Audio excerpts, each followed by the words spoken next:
Rain slammed against the bus stop awning as Ella Martinez pulled her thin jacket tighter around her chest. Her fingers were numb. Her fever had climbed to a dangerous place where the world started swimming in and out of focus. She had been running for 3 days, from a foster home that felt more like a cage, from a system that had chewed her up and spit her out at 18 with nothing but a backpack and a photograph of a mother she barely remembered. She didn't know where she was going. She only knew she couldn't stay. Her vision blurred. The bus stop bench felt like ice against her back. She thought about closing her eyes, just for a minute. Just to rest. The rain would stop eventually. Everything would stop eventually. Headlights cut through the darkness. A sleek black car pulled to the curb. The window rolled down, and a voice, low, calm, impossibly steady, cut through the storm. "Get in." Ella lifted her head. Through the rain, she saw a face she would never forget. Young, maybe 27. Sharp cheekbones. Eyes that held a lifetime of shadows. He wore an expensive suit that probably cost more than every possession she had ever owned. He looked like he belonged in a magazine, not on a wet street corner in the middle of the night. She tried to speak, but the fever stole her voice. She shook her head. The man didn't hesitate. He got out of the car.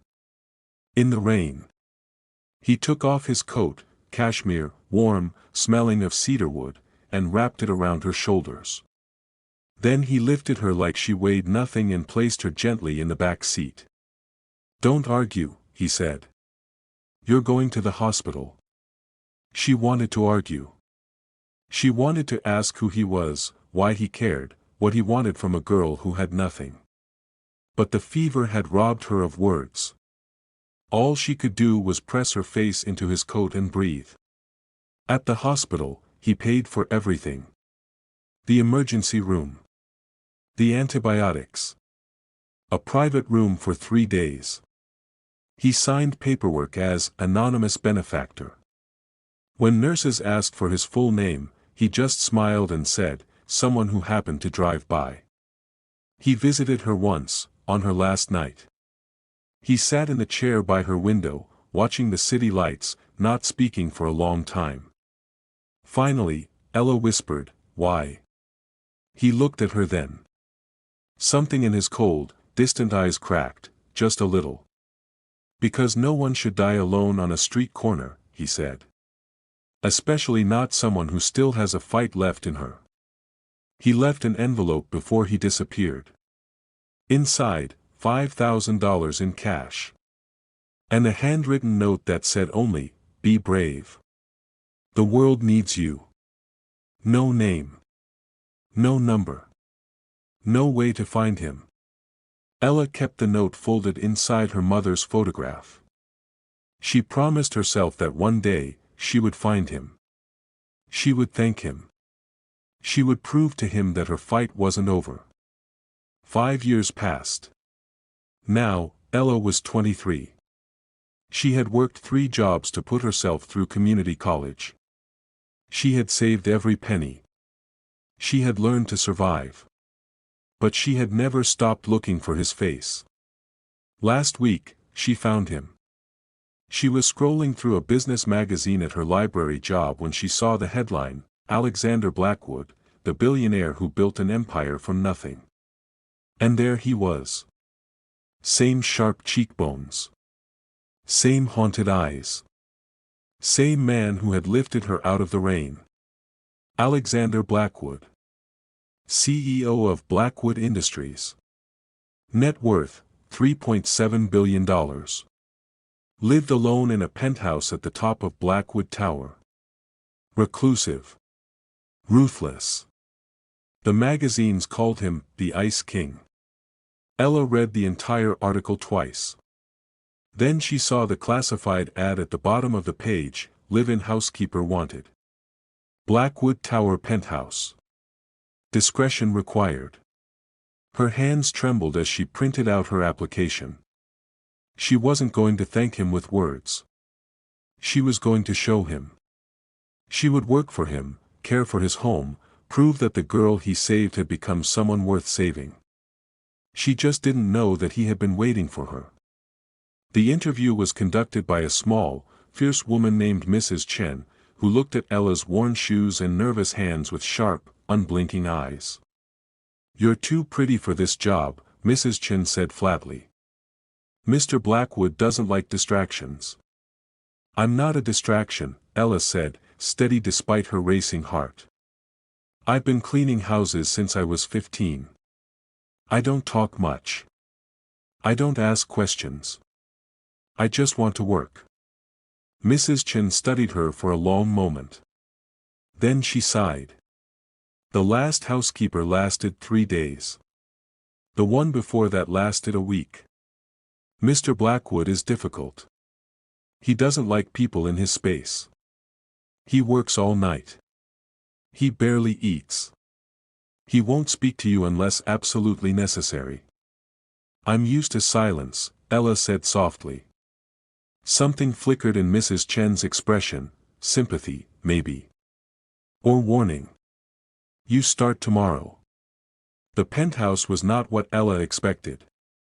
No marble floors. No gold fixtures. Instead, it was empty. Almost aggressively empty. White walls. Gray furniture. No photographs. No art. No plants. Just floor-to-ceiling windows that looked out over the city, as if the only view Alexander Blackwood wanted was the world he controlled from above. Her room was small but clean, a twin bed, a desk, a closet. She hung her mother's photograph on the wall and placed his note inside the nightstand drawer. "Be brave," she whispered to herself every morning. "The world needs you." The first 3 days, she barely saw him. She would arrive at 6 a.m., clean the kitchen, the living room, the study. She would leave his meals in the refrigerator with sticky notes, breakfast in the fridge. Please eat. She would dust his bookshelves, hundreds of serious novels, none for pleasure. She would make his bed, fold his clothes, polish his shoes. And every night, she would leave a single fresh flower in a small vase on his desk. A daisy. A rose. A tulip. Whatever she could buy with her own money. On the 4th day, she noticed the flowers were not in the trash. They were on his windowsill, arranged neatly, as if he was keeping them. On the 5th day, she found a sticky note on her own door. Typed, not handwritten. But she knew it was from him. "Thank you for the flowers. You don't have to do that." She smiled and wrote back on a fresh sticky note, "I know. I want to." She left it on his desk with a yellow daisy. The next morning, another typed note, "What's your name?" She wrote, "Ella." "And yours?" "The morning after, you already know my name." "I know your public name. I want to know your real one." Silence for 2 days. Ella worried she had pushed too far. She was just the housekeeper. He was a billionaire. She had no right to ask for anything more than a paycheck. But on the 7th day, she found a handwritten note, not typed, on her pillow. "Alexander. But my grandmother calls me Alex. No one has called me Alex since she died. You can, if you want." Ella pressed the note to her chest and cried. Over the next month, their silent conversation grew. He left her notes about the weather, about a book he thought she might like, about the dying houseplant in the corner. She wrote back with jokes and advice and little drawings of flowers. One night, she heard him laugh. It was late. She was in the kitchen, washing dishes, humming a song from her phone. She didn't hear him walk in. When she turned, he was leaning against the doorway, watching her with an expression she couldn't read. "Were you dancing?" he asked. "No," she said, mortified. "I was stretching." "You were definitely dancing." "I was, moving rhythmically." His mouth curved, barely, but enough. That's called dancing, Ella. She looked at him then. Really looked. He wasn't wearing his usual suit. Just a simple white t-shirt and gray sweatpants. His hair was messy. He looked younger. Softer.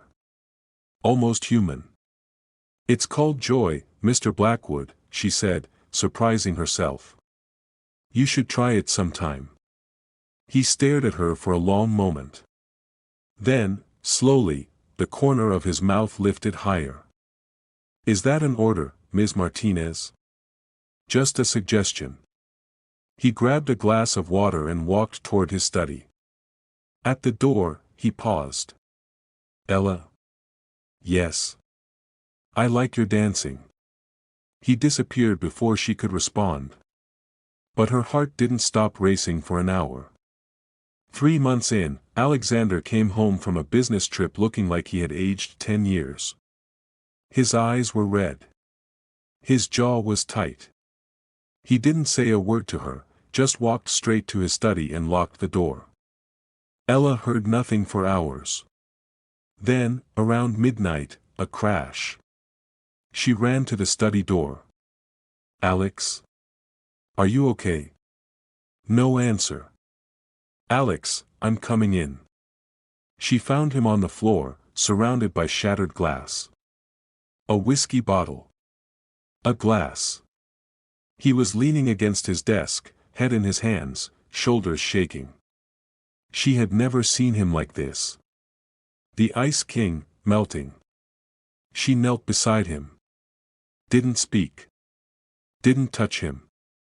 Just sat there, silent and present. My parents, he finally whispered, voice cracked and broken. Today would have been their anniversary. I used to visit their grave every year. But this year, I couldn't. I couldn't face them. Ella's heart splintered. What would you say to them? She asked softly. He looked up. Tears on his cheeks. That I'm sorry. That I've become exactly what my grandmother wanted, cold, alone, untouchable. That I don't know how to love anything except this company. That I'm afraid I'll die alone, just like her. Ella took his hand. Not because she planned to. Because it was the only thing that made sense. Your grandmother was wrong, she said. You're not cold. You're just hurt. And hurt people don't need to be fixed. They need to be seen. He looked at their intertwined hands. Then at her face. I see you, Ella, he said. I've seen you since the moment you walked into my home with those yellow daisies and that stupid, beautiful hope in your eyes. She stopped breathing. I don't know how to do this, he continued. I don't know how to feel without breaking. But I want to learn. For you. If you'll let me. She leaned forward. He leaned forward. Their foreheads touched. One step at a time, Alex, she whispered. He closed his eyes.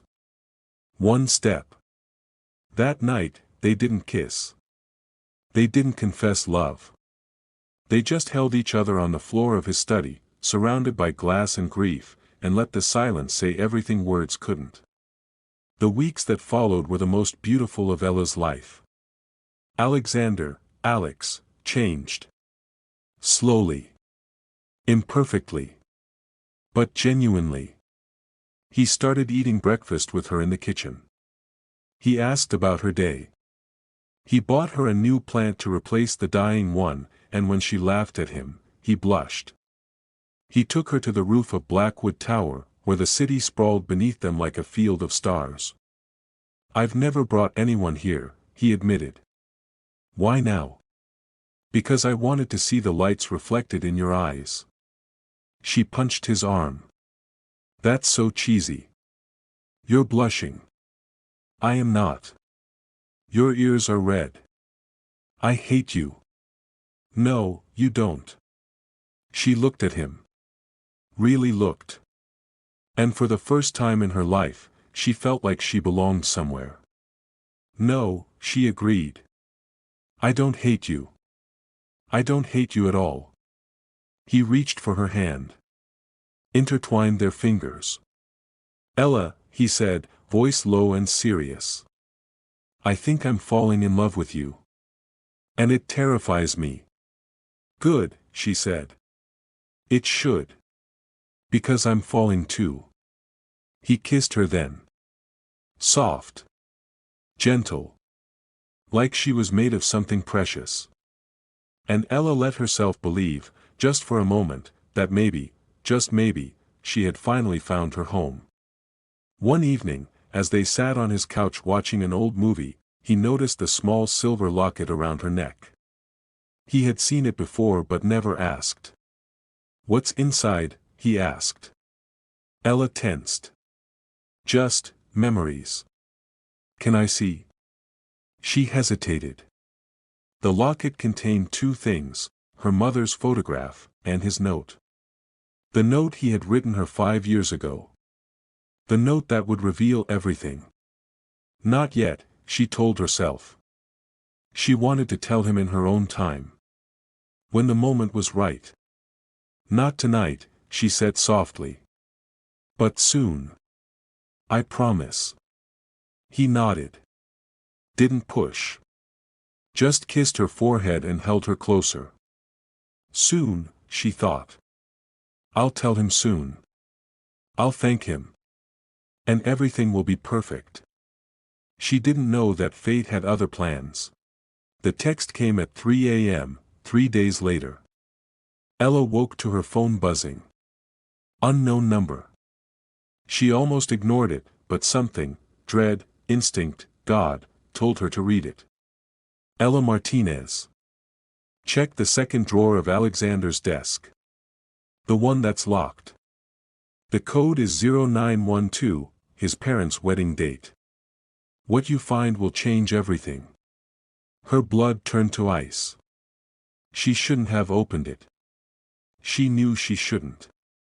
But her hands were already moving, already typing the code, already pulling open the drawer she had been told never to touch. Inside, a thick manila folder. Her name on the tab.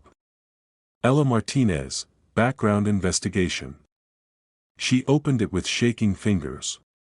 The first page, her foster care records. Her high school grades. Her employment history. Everything she had ever done, documented and catalogued. The second page, photographs. Her at the library. Her at the grocery store. Her walking home from the bus stop. Weeks of them. Months. Years. The third page, a letter. In Alexander's handwriting. Subject has no memory of our first encounter. This is advantageous. She does not know I am the man who saved her. She does not know I have been watching her for 5 years.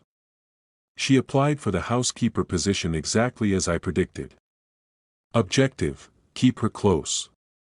Observe her loyalty. Determine if she is a threat or an asset. Note, she is proving to be neither. She is proving to be something else. Something I did not anticipate. I cannot afford to care for her. But I do. If she discovers the truth, terminate employment immediately.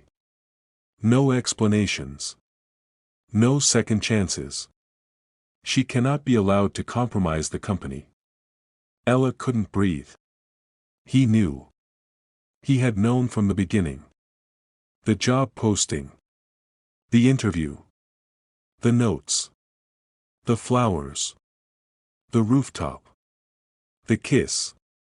All of it, carefully orchestrated by a man who saw her as a subject to be observed.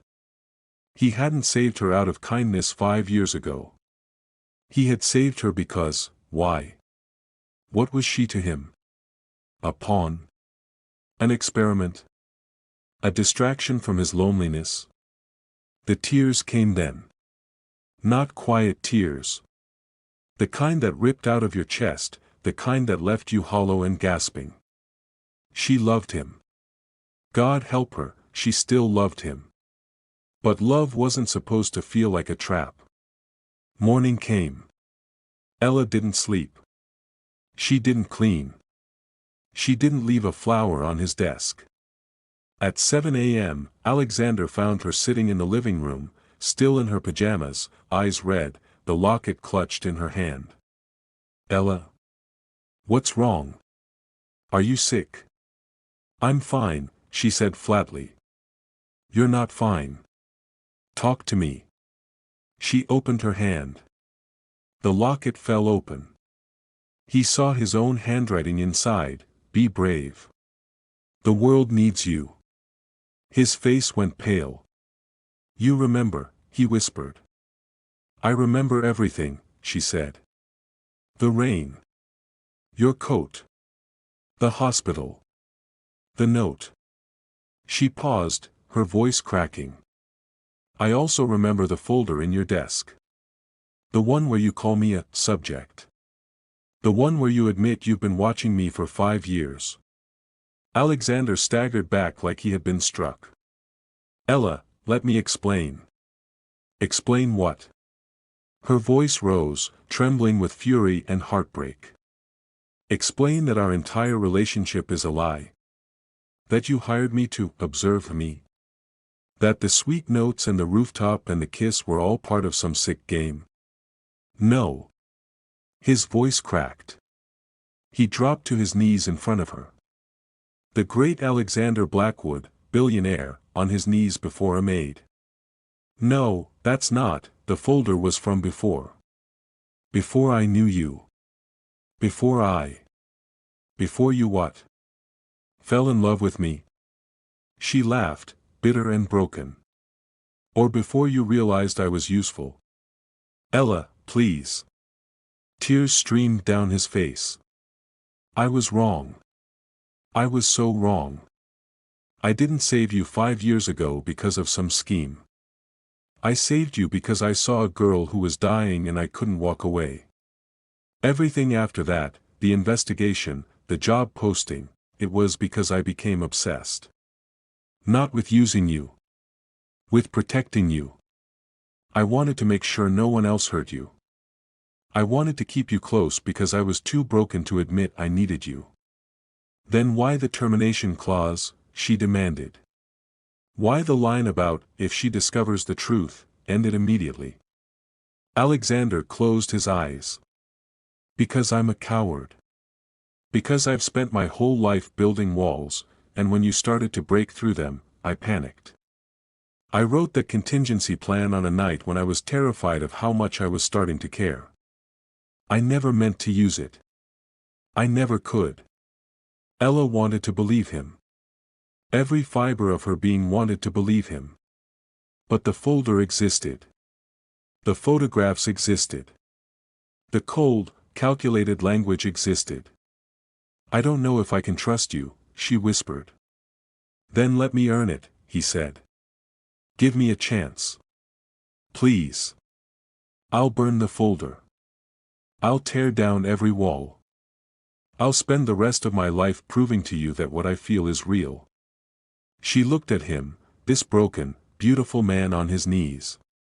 And she remembered the boy who had lifted her out of the rain. The man who had kept her flowers on his windowsill. The gentle soul who had laughed at her dancing. I need time, she finally said. He nodded, tears still falling. Take all the time you need. I'll be here. I'll always be here. Ella stood up. Walked to the door. Paused. If you ever lie to me again, about anything, I'm gone. Forever. I know. She left him there, kneeling in the morning light, and went to pack her things. Ella stayed in a small motel on the edge of the city, the kind with flickering neon signs and thin walls. She stared at the ceiling for hours, replaying every moment. The way he had held her hand on the floor of his study. The way he had whispered her name like a prayer. The way his lips had felt against hers on the rooftop. She wanted to hate him. She couldn't. On the seventh day, her phone rang. Mrs. Chen.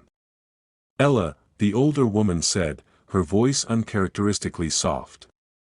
You need to turn on the news. Channel 7. Ella grabbed the remote. Her hands shook. Alexander Blackwood stood at a podium. Not in his penthouse. Not in his office.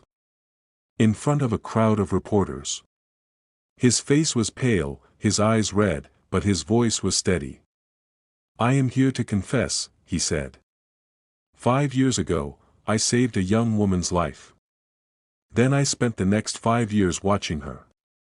Tracking her. Hiding from her. I hired her as my maid to keep her close, and I lied to her every single day. The reporters erupted. Cameras flashed.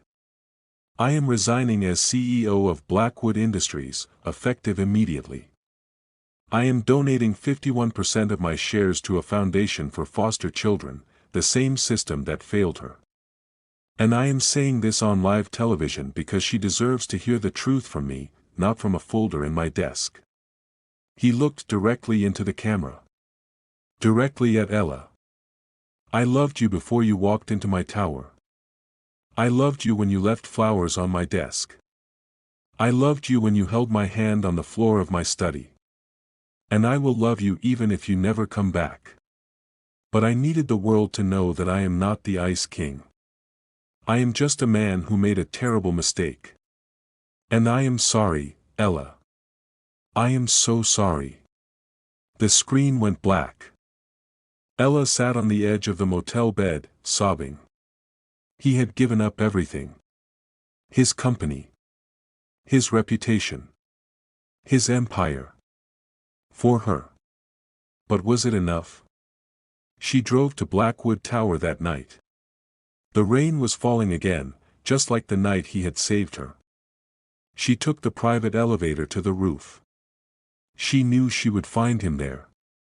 He was sitting on the edge of the rooftop, legs dangling over the city, rain soaking his white shirt. He didn't turn when she approached. You shouldn't have come, he said quietly. You shouldn't have resigned, she replied.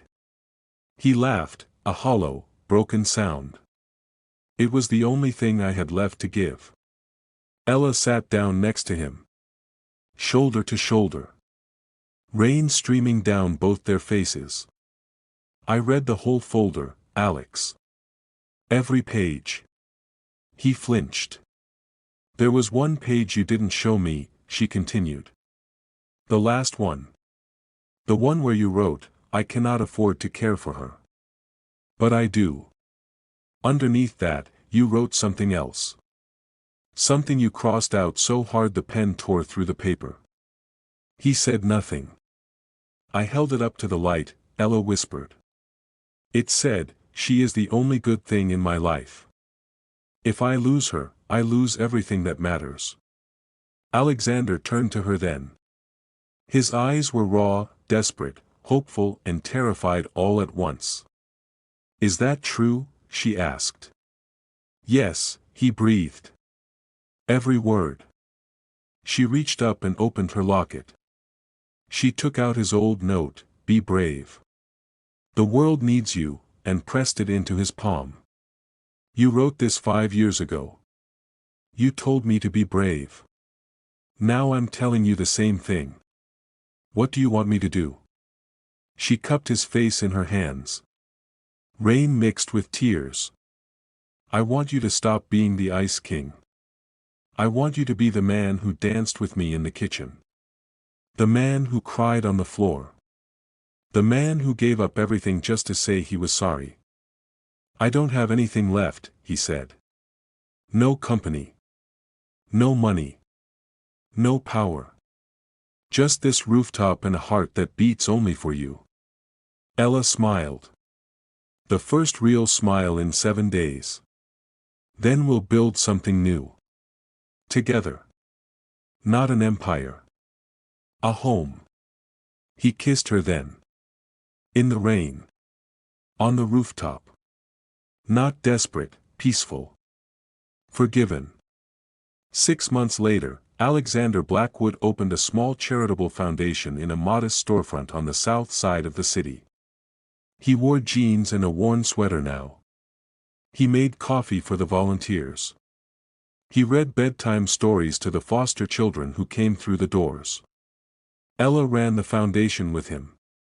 She answered the phones, balanced the budget, and made sure every child who left with a backpack also left with a handwritten note, "Be brave. The world needs you." They lived in a small apartment above the foundation.